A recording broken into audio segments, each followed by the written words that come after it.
Oltin mahallasida 3 tajribasiga asosan tadbirkorlar bilan uchrashuv o'tkazmoqdamiz. Bu uchrashuvdan asosiy maqsadimiz shu tadbirkorlarga imtiyozli kreditlar ajratish evaziga yangi ish o'rinlarini yaratish, kambag'allikni qisqartirish hisoblanadi.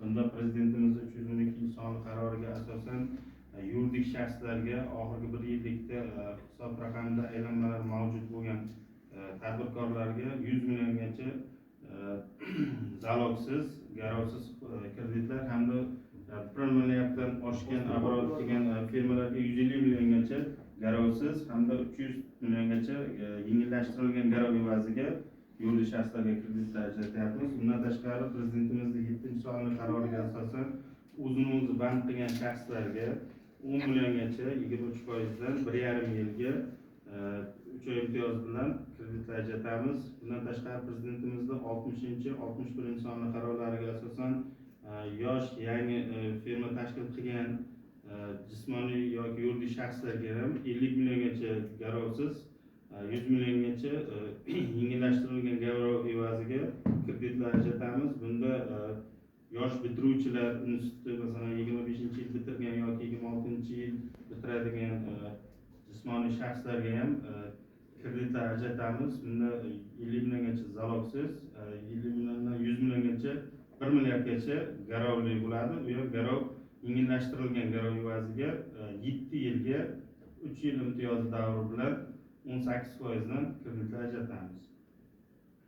Sizlarda qanaqangi taklif yoki muammo bankga taalluqli bo'lsa, bemalol savollaringiz bo'lsa berishlaringiz mumkin.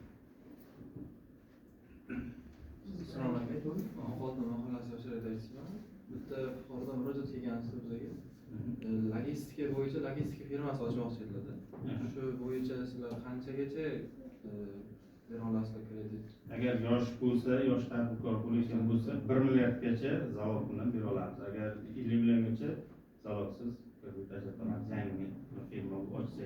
Agar yoki birorta firmani ta'sischisi bo'lib unaqa ham bo'laveradi. Masalan, otasi, onasi yoki bir qarindoshining firmasida ta'sischi bo'lib kirib, masalan, korxonaga rahbar yoki ishchi bo'lib kirib ham o'sha firmaga ham kredit ajratishimiz mumkin. Foizi qancha bo'ladi? Foizi 18%dan bo'ladi.